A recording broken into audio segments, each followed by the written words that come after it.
মনে রাখবেন, নিজের দোষ অন্যের ঘাড়ে চাপিয়ে দিতে পারাটা কোনো চালাকির পরিচয় নয়, বরং এটি মনুষ্যত্বহীন মানুষের পরিচয়।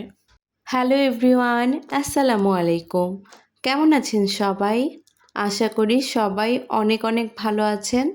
আলহামদুলিল্লাহ, আমরাও ভালো আছি। কার কার সকালটা শুরু হয় এক কাপ চা দিয়ে? আমাদের মধ্যে অনেকেই আছে যাদের সকালবেলা এক কাপ চা না খেলে কোনো কাজই যেন শুরু করতে পারে না। প্রচণ্ড গরম ছিল, কিন্তু তারপরও আমাদের বাহিরে যাওয়া খুব বেশি প্রয়োজন ছিল, কেননা বেশ কিছু জিনিস কেনাকাটা করা খুব দরকার হয়ে গিয়েছিল। তার মাঝে আবার ফায়েজের শরীরটা একদম ভালো ছিল না, ওর জ্বর এসেছিল।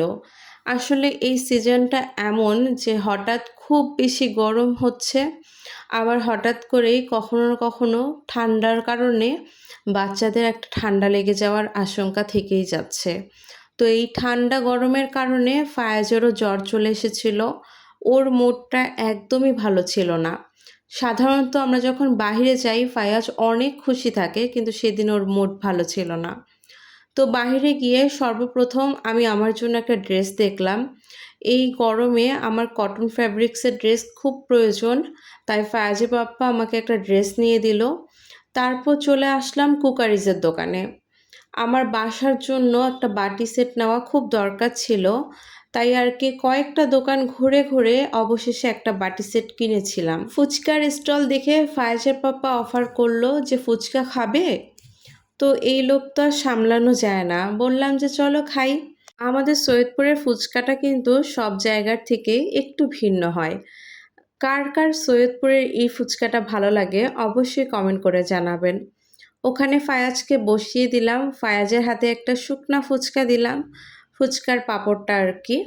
ও তো অনেক খুশি, আর ওর ভিডিও করলেই ও লজ্জা পায় এখন। ইদানিং খেয়াল করেছি, ওর যখন ভিডিও করি লজ্জা পেয়ে চোখের মধ্যে হাত দেয়, আর হাত দিয়ে আমাকে দেখাচ্ছিল যে ওই যে একটা বিড়াল, একদম কালো কুচকুচে বিড়াল ছিল, ও দেখে একটু ভয় পাচ্ছিল।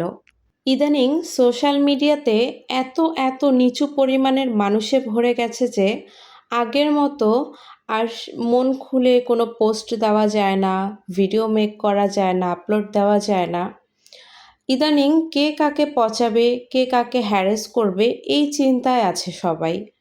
কিছু হলেই পার্সোনাল জিনিস নিয়ে পোস্ট করবে, কোনো ইস্যু ছাড়াই ট্রল করবে। দিন দিন মানুষের মানসিকতা একদম যেন নষ্ট হয়ে যাচ্ছে। সব কিছুই কেমন জানি বিষাক্ত হয়ে যাচ্ছে। শ্রদ্ধা, সম্মান, বিবেক সব কিছুই দিন দিন হারিয়ে যাচ্ছে। ইদানিং ফেসবুকে নিজের মনের কোনো কথা কিংবা পারিপার্শ্বিকতার কোনো পোস্ট যদি দিয়েও থাকি, মনের মধ্যে একটা ভয় কাজ করে যে জানি না কে কিভাবে নিবে, কে কিভাবে কমেন্ট করে বসবে। আসলে সবসময় সব কমেন্ট হজম করার শক্তিটাও আসলে থাকে না।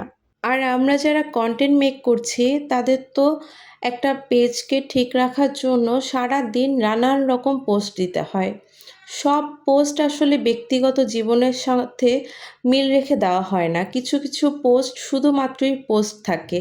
আশা করি এখন থেকে আপনারা এটা বুঝতে পারবেন যে সব পোস্ট মানুষের ব্যক্তিগত জীবন থেকে দেওয়া হয় না, কিছু পোস্ট আসলেই পোস্টই থাকে, এর বাহিরে আর কিচ্ছু না। আজকে তাহলে এই পর্যন্তই। সবাই ভালো থাকবেন। যারা যারা আমার পেজের সাথে যুক্ত হয়েছেন সবার জন্য ভালোবাসা রইল। আল্লাহ হাফিজ সবাইকে।